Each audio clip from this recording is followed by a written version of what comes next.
Hello मेरे साथियों, कैसे हो आप लोग। उम्मीद करता हूँ कि आप लोग बहुत ही अच्छे होंगे। साथियों, हम इम्पोर्टेंट क्वेश्चन लेकर आए हैं जो कि आपकी परीक्षा के लिए अति महत्वपूर्ण सारे क्वेश्चन होंगे। इसके अंदर ऐसे ही क्वेश्चन आपके परीक्षा में पूछे जाएंगे। तो साथियों, आप लोग क्लास को ध्यान से देखिए। चैनल पर नए तो चैनल को ज़रूर सब्सक्राइब कर लीजिए, बेल आइकन को ज़रूर प्रेस कर लीजिए, क्योंकि सारे इम्पोर्टेंट क्वेश्चन आप लोगों को यहाँ ज़रूर मिलेंगे। ठीक है, हमारा फर्स्ट क्वेश्चन क्या है, वन लाइनर क्वेश्चन है, ध्यान से देखना है। तुगलक वंश से इम्पोर्टेंट क्वेश्चन है। ठीक है, तुगलक वंश का क्या बोला है, तुगलक वंश का संस्थापक कौन था। तो साथियों, तुगलक वंश का संस्थापक गयासुद्दीन तुगलक था। कौन था? गयासुद्दीन तुगलक। ठीक है, तुगलक वंश का स्थापना कब हुआ है? तो 8 दिसंबर 1320 ईस्वी में हुआ है। गयासुद्दीन तुगलक का वास्तविक नाम क्या था? तो इसका वास्तविक नाम था गाजी मलिक गाजी तुगलक। ठीक है, नेक्स्ट, गयासुद्दीन तुगलक ने कितने बार मंगोल आक्रमण को विफल किया था? तो ये 29 बार विफल किया था। दिल्ली के निकट तुगलवाद के किले का निर्माण किसने करवाया था? तो गयासुद्दीन तुगलक ने करवाया था। ठीक है, दिल्ली सल्तनत में पहली बार सिंचाई हेतु कुएं एवं नहरों का निर्माण किसने करवाया? तो गयासुद्दीन तुगलक ने करवाया था। गयासुद्दीन तुगलक की मृत्यु कैसे हुई थी? तो लकड़ी के महल का धराशायी हो जाने पर गयासुद्दीन तुगलक की मृत्यु हो गई थी। अफगानपुर में लकड़ी के महल का किसने निर्माण करवाया था? तो गयासुद्दीन ने पुत्र जूना खां ने। गयासुद्दीन के पुत्र जूना खां ने। गयासुद्दीन की मृत्यु के बाद दिल्ली की गद्दी पर कौन बैठा? तो मोहम्मद बिन तुगलक बैठा था। ठीक है, नेक्स्ट, मोहम्मद बिन तुगलक का वास्तविक नाम क्या था? तो मोहम्मद बिन तुगलक का वास्तविक नाम जूना खां था। ठीक है, नेक्स्ट, शासक बनने के उपलक्ष्य में किसने अपना नाम अब्दुल मोहम्मद रखा? तो मोहम्मद बिन तुगलक ने रखा था। साथियों, आशा करता हूँ कि आप लोगों को वीडियो पसंद आ रही होगी। क्लास में अच्छे क्वेश्चन लेकर आया हूँ तो आप लोगों को काफ़ी पसंद आ रहा होगा।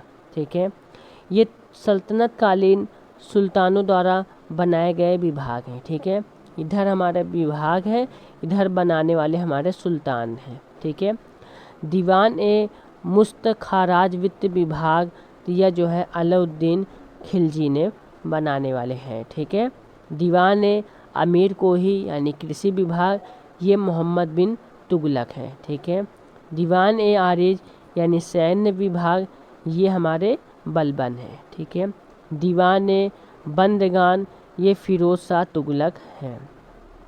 दीवान ए खैरात ये हमारे फिरोज शाह तुगलक जी हैं। दीवान ए इस्तेखाक यानी फिरोज शाह तुगलक। ठीक है साथियों, आप लोग ध्यान से देखिए, सारे इम्पोर्टेंट क्वेश्चन आप लोगों को कवर कराए जाएंगे इसमें। ठीक है, अब यहाँ तुगलक वंश से कुछ इम्पोर्टेंट क्वेश्चन और हैं। दिल्ली सल्तनत के सभी सुल्तानों में सर्वाधिक शिक्षित विज्ञान और योग्यता युक्त कौन बना है? तो मोहम्मद बिन तुगलक बने हैं। ठीक है, मोहम्मद बिन तुगलक का शिक्षक कौन था? तो मौलाना रुकनुद्दीन था। ठीक है, नेक्स्ट, मोहम्मद बिन तुगलक ने अपने उच्चतम शाही फिजूल खर्चों का कौन सा कर लगाया? तो गायब बराक कर लगाया था। नेक्स्ट, मोहम्मद बिन तुगलक का साम्राज्य कितने प्रांतों में बटा था? 23 प्रदेशों में बटा था। नेक्स्ट, मोहम्मद बिन तुगलक ने कृषि के विकास के लिए कौन सा विभाग की स्थापना की है? तो अमीर ए कोही की स्थापना की है। नेक्स्ट, मोहम्मद बिन तुगलक ने दिल्ली से राजधानी बदलकर कहाँ ले गए? तो देवगिरी ले गए थे। नेक्स्ट, मोहम्मद बिन तुगलक ने देवगिरी का नाम बदलकर क्या रखा? तो दौलताबाद रखा था। अब हम बढ़ते हैं अपने नेक्स्ट की ओर। नेक्स्ट से हमारा तुगलक वंश से है। इम्पॉर्टेंट सारे क्वेश्चन है, आप लोग ध्यान से देखिए। ऐसे ही क्वेश्चन आपकी परीक्षा में कोई ना कोई शिफ्ट में ज़रूर पूछे जाएंगे, ठीक है। नेक्स्ट है, मोहम्मद बिन तुगलक ने पुनः दौलताबाद से राजधानी बदलकर दिल्ली कब स्थापित किया? तो 1335 ईस्वी में स्थापित किया था। किस योजना के तहत मोहम्मद बिन तुगलक ने सांकेतिक सिक्कों का प्रचलन कराया? तो द्वितीय योजना के तहत प्रचलन करवाया। इब्न बतूता किसके शासनकाल में भारत आया था? तो मोहम्मद बिन तुगलक के शासनकाल में भारत आया था। यात्री इब्न बतूता कहाँ से आया था? तो मोरक्को से आया था। मोहम्मद बिन तुगलक ने इब्न बतूता को दिल्ली के किस पद पर नियुक्त किया? तो प्रमुख काजी के पद पर नियुक्त किया। नेक्स्ट है, किसे सल्तनत काल में प्रचलित डाक व्यवस्था का विस्तृत वर्णन दिया है? तो इब्न बतूता है, ठीक है। अब हम बढ़ते हैं नेक्स्ट हमारा तुगलक से है। ये भी इम्पोर्टेंट क्वेश्चन है। मोहम्मद बिन तुगलक के उत्तराधिकारी फिरोज शाह तुगलक कब बना? तो 1351 ईस्वी में बना है।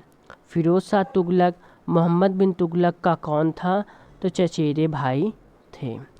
उदयगिरी में पुरी के जगन्नाथ मंदिर को किसने ध्वस्त किया है? फिरोज शाह तुगलक ने 1360 ईस्वी में ध्वस्त किया है। नागरकोट के प्रसिद्ध ज्वालामुखी मंदिर को किसने ध्वस्त किया है? फिरोज शाह तुगलक ने 1361 ईस्वी में ध्वस्त किया है। किस सुल्तान ने फलों की गुणवत्ता सुधार के उपाय किए हैं? तो फिरोज शाह तुगलक ने किए हैं, ठीक है। क्लास अच्छी लग रही है साथियों, तो क्लास को आप लोग एक लाइक ज़रूर करिए, ठीक है। ये हमारा फिर तुगलक से रिलेटेड क्वेश्चन है, जो कि इम्पोर्टेंट क्वेश्चन है, ठीक है। किस सुल्तान के दरबार में सबसे अधिक गुलाम थे? तो फिरोज शाह तुगलक के दरबार में थे। फिरोज शाह तुगलक के केवल 4 प्रकार का कर लगाया था। वे कौन कौन से थे? खराज, खुमस, जाजिया और ज़कात हैं, ठीक है। नेक्स्ट, फिरोज शाह तुगलक ने सिंचाई की सुविधा के लिए कितनी नहरें बनवाई? तो 5 नहरें बनवाई थीं। फिरोज शाह तुगलक ने कितने बाग लगवाए? तो लगभग 1200 बाग लगवाए थे। फिरोज शाह हिसार, फतेहाबाद, जौनपुर तथा फिरोजाबाद नामक नगर को किसने बसाया? तो फिरोज शाह ने बसाया था। नेक्स्ट, फिरोज शाह तुगलक को सबसे ज़्यादा कौन सी नगर पसंद थी? तो फिरोजाबाद पसंद थी। अब हम बढ़ते हैं अपने नेक्स्ट की ओर साथियों। नेक्स्ट हमारा क्या है? रठ और ठोपरा से अशोक स्तंभ को लाकर किसने दिल्ली में स्थापित किया? तो फिरोज शाह तुगलक ने स्थापित किया था। फिरोज शाह तुगलक ने अशक्त स्त्रियों, विधवाओं एवं लड़कियों की सहायता के लिए किस विभाग की स्थापना की है? तो दीवान ए खैरात की स्थापना की है। नेक्स्ट, दासों की देखभाल हेतु फिरोजा शाह ने स्थापना की। तो दीवान ए बंदगान की स्थापना की है। नेक्स्ट साथियों, किस सुल्तान ने बेरोजगार को रोजगार दिया? तो फिरोज तुगलक ने दिया था। फिरोज शाह तुगलक ने सैनिकों को वेतन किस रूप में दिया? जागीर के रूप में दिया था। सिक्कों पर खलीफा का नायब खुदवाने वाला भारत का प्रथम सुल्तान कौन था? फिरोज शाह तुगलक था, ठीक है। फुतुहात ए फिरोज शाही किसकी आत्मकथा है? तो फिरोज शाह तुगलक की है।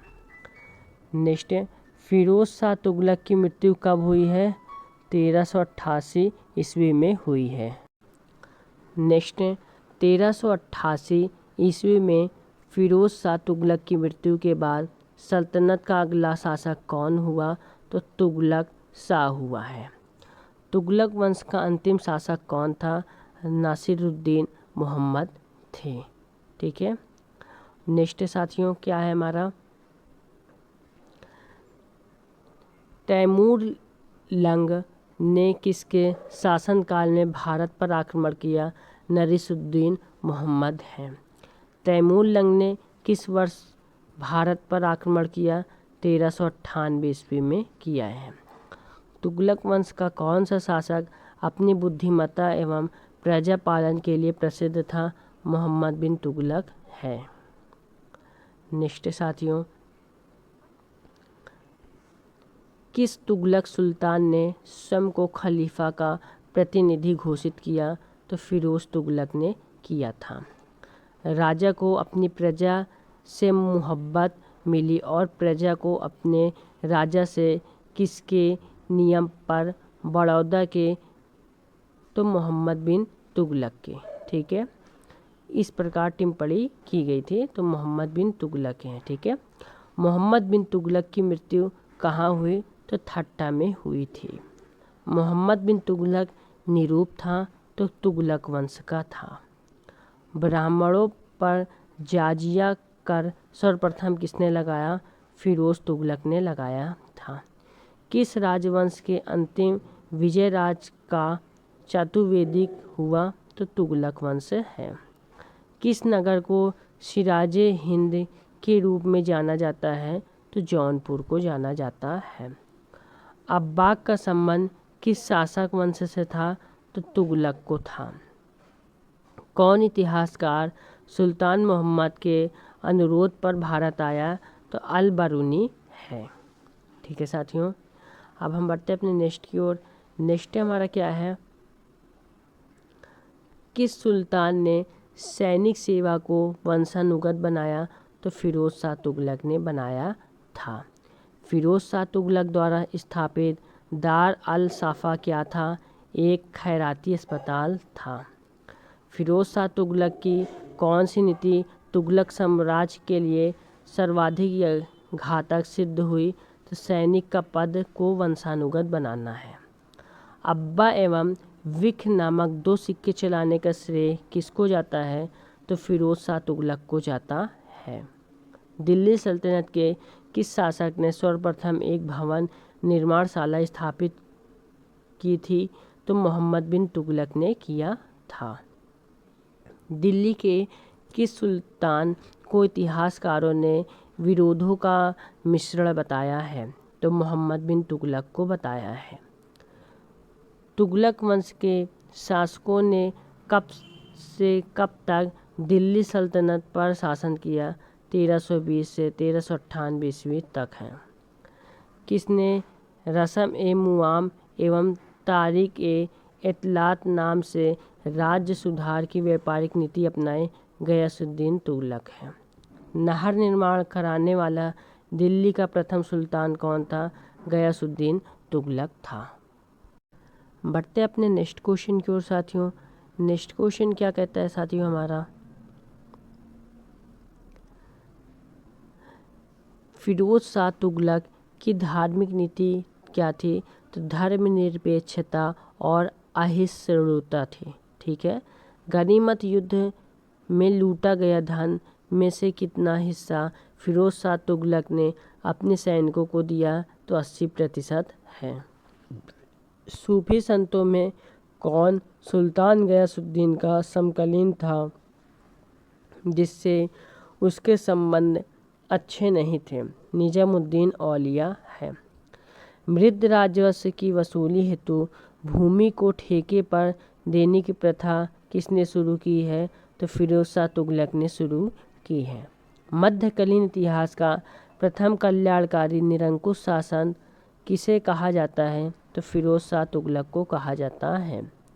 दिल्ली सल्तनत के किस सुल्तान की उत्पत्ति हिंदू माँ से हुई है? तो फिरोज शाह तुगलक से हुई है। किसे होनी को तेज आवाज़ के साथ एक महिला को अपने पति की हत्या करते देखा तथा जलते कोयले लेने के दृश्यों को ध्यानपूर्वक वर्णन किया? तो इब्न बतूता है। ठीक है साथियों, अब हमारे क्वेश्चन आते हैं सैयद एवं लोदी वंश से इम्पोर्टेंट क्वेश्चन। ठीक है, सैयद वंश के संस्थापक ख्रीज खां थे। कौन थे? ख्रीज खां थे। सैयद वंश की स्थापना कब हुई? 1414 ईस्वी में हुई है। ख्रीज खां ने सुल्तान की उपाधि धारण क्यों नहीं की? तैमूर ए आला है। ख्रीज खां किसका सेनापति था? तो तैमूर लंग का था। ख्रीज खां का उत्तराधिकारी कौन था? तो मुबारक शाह था। मुबारक नगर की स्थापना किसने की है? तो मुबारक शाह ने किया है। ठीक है।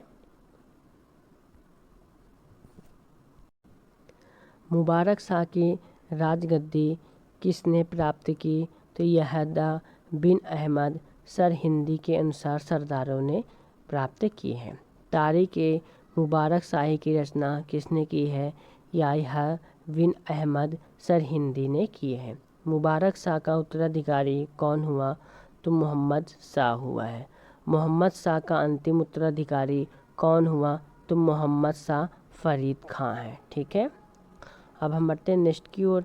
नेक्स्ट हमारा क्या है? सैयद एवं लोदी वंश। सैयद एवं लोदी वंश। मोहम्मद शाह का अंतिम उत्तराधिकारी कौन हुआ? तो मोहम्मद शाह फरीद खां है। मोहम्मद शाह ने बहलोल को कौन सी उपाधि दी और उसे क्या कहकर पुकारा? तो खां ने खाना अपना पुत्र। सैयद वंश का अंतिम शासक कौन था? तो अलाउद्दीन आलम शाह था। दिल्ली का प्रथम अफगान शासक किसे कहा जाता है?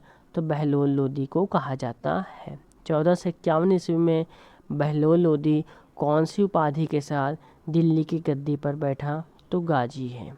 बहलोल लोदी अपने सरदारों को क्या कहकर पुकारता था? मुकर्रर ए अली कहकर पुकारता था। ठीक है। नेक्स्ट, बहलोल लोदी द्वारा कौन सा सिक्का चलाया गया? तो बहलोल सिक्का चलाया गया। बहलोल लोदी के उत्तराधिकारी कौन हुए? तो सिकंदर लोदी हुए हैं। सिकंदर लोदी का वास्तविक नाम क्या था? तो निजाम खां था। बढ़ते अपने नेक्स्ट क्वेश्चन की ओर। नेक्स्ट क्वेश्चन क्या है? सैयद एवं लोदी वंश है। ठीक है। किसे पराजित कर सिकंदर लोदी ने बिहार तथा तिरहुत को दिल्ली में मिला दिया? तो जौनपुर के हुसैन शाह सरकी को। ठीक है। आगरा नगर की स्थापना किसके द्वारा की गई है? तो सिकंदर लोदी के द्वारा किया गया है। सिकंदर लोदी ने आगरा की नींव कब डाली? तो 1504 ईस्वी में डाली थी। भूमि मापने के लिए गज सिकंदर पैमाना किसने जारी किया है? तो सिकंदर लोदी ने जारी किया है। किसने नागरकोट के ज्वालामुखी मंदिर के मूर्ति को तोड़कर उसके टुकड़ों को हजारों की मांस तौलने के लिए दे दिया था? तो सिकंदर लोदी ने दिया था। ठीक है। नेक्स्ट क्वेश्चन साथियों, सैयद एवं लोदी वंश। ठीक है। किसने मुसलमानों को ताजिया निकालने, ऋषियों की पीरी एवं मज़ारों की मज़ार पर जाने पर प्रतिबंध लगाया? तो सिकंदर लोदी ने लगाया था।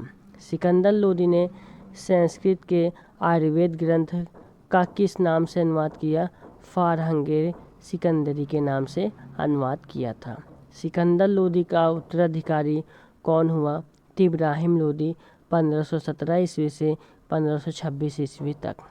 किसने बाबर को भारत पर आक्रमण करने का निमंत्रण दिया? तो पंजाब का शासक दौलता खां लोदी इब्राहिम लोदी के चाचा आलम खां एवं मेवाड़ शासक राणा संगा। ठीक है। पानीपत की पहली लड़ाई कब हुई? 21 अप्रैल 1526 ईस्वी को हुई थी।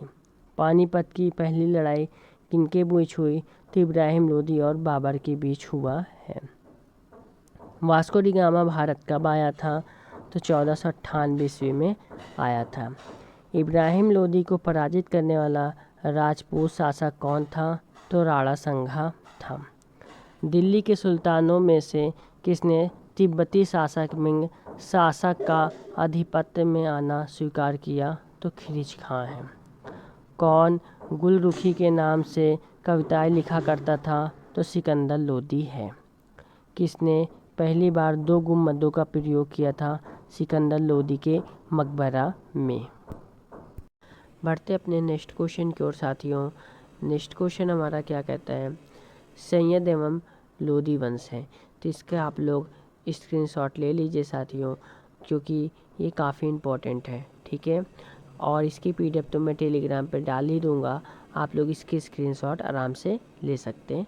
मैं थोड़ा सा रुक जाता हूँ, आप लोग स्क्रीनशॉट ले लीजिए। ठीक है। अब हम बढ़ते हैं नेक्स्ट हमारा सैयद एवं लोदी वंश से है। ठीक है, इधर हमारे मोती मस्जिद होंगे, इधर हमारे मियाँ भूजा होंगे, इधर हमारा दिल्ली होगा। सिकंदर लोदी का मकबरा इब्राहिम लोदी, कहाँ? दिल्ली। बहलोल लोदी का मकबरा सिकंदर लोदी, कहाँ? दिल्ली। काला मस्जिद जूना शाह खान जहाँ, कहाँ? दिल्ली। तेलंगानी का मकबरा जूना शाह खान जहाँ यानी दिल्ली। खिरजू मस्जिद जूना शाह खान जहाँ, दिल्ली। कून ए शिकार फिरोज शाह तुगलक, यह दिल्ली। कोटला फिरोज शाह यानी फिरोज शाह तुगलक, कहाँ? दिल्ली। हौज खास यानी फिरोज शाह तुगलक, कहाँ? दिल्ली। ठीक है, अब हमारे इधर आते हैं सैयद एवं लोदी वंश से इम्पोर्टेंट क्वेश्चन। ठीक है, किसने राज प्रथा का अफगान शैली पर स्थापित किया? तो बहलोल लोदी है। दिल्ली के तख्त पर बैठने वाला प्रथम भारतीय मुस्लिम शासक खुसरो शाह है। लोदी वंश का अंतिम शासक इब्राहिम लोदी है। वह रोमन सम्राट अगस्टस की भांति सावधान था, किंतु वह दूसरों की तरह शक्तिशाली न लगे और वह दूसरों के स्तर से अधिक न लगे। यह संदर्भ किसका है? तो यह संदर्भ बहलोल लोदी का है। लोदी वंश का संस्थापक कौन था? तो बहलोल लोदी था। तैमूर के आक्रमण के बाद भारत में किस वंश का राज्य स्थापित हुआ? तो सैयद वंश का राज्य स्थापित हुआ है।